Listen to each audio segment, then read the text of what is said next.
dans l'échange qu'on a eu ici, c'est qu'il y a deux problématiques essentielles qui ont été remontées à la surface.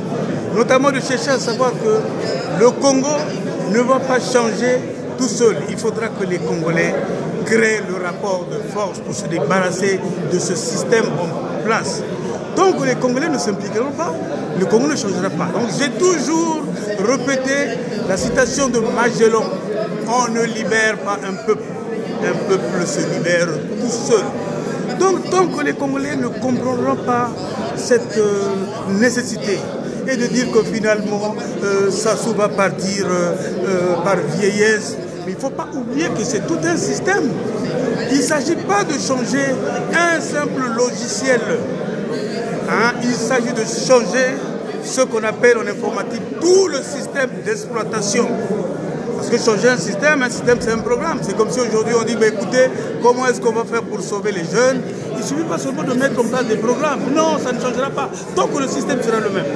Donc c'est de dire aux Congolais, il y a l'espoir, mais il faudra que les Congolais s'impliquent. En tout cas, merci beaucoup. Pardon, M. Dietsem Ngwassi, il y a l'espoir, il faudra que les Congolais s'impliquent.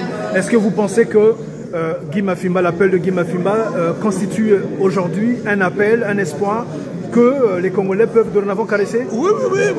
Pourquoi c'est intéressant? Pourquoi son appel est intéressant? C'est que lui n'a pas fait ce qu'on fait souvent. C'est-à-dire de dire, bah, écoutez, il y a les bébés noirs, il y a le chômage au Congo, qu'est-ce qu'on fait? Non, de dire, il faut qu'on change d'abord de fond en comble le fonctionnement du Congo. Parce qu'il ne suffit pas de dire, que, bah, écoutez, comment on va faire pour éradiquer la corruption? Mais la corruption ne peut pas être éradiquée tant que ce sont les mêmes hommes qui sont au pouvoir. Donc, ce qui est intéressant dans l'appel de Guy Mafimba, c'est qu'il a compris qu'il faut que les Congolais travaillent pour la création du rapport de force pour changer le système. Voilà, en gros c'est cela. C'est pour dire que ne croyez pas que tout ce qui se passe ailleurs, les changements qu'on a eu par exemple en RDC, ne croyez pas que c'est tombé du ciel.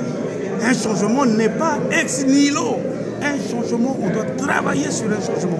Il faut que les gens s'impliquent. Il faut qu'il y ait des sacrifices. Il ne faut pas qu'on attende d'écouter, de toutes les façons, Sassou va mourir un jour, et puis non, même s'il mourait, ce sont les mêmes qui seront là, les choses ne changeront pas. On l'a vu ailleurs, ce genre de système ont la capacité de se perpétuer, de se renouveler. Donc tant qu'on ne coupe pas, le système sera là, va se pérenniser. Merci beaucoup, M. Dietsem Ngwassi. Merci beaucoup. Merci.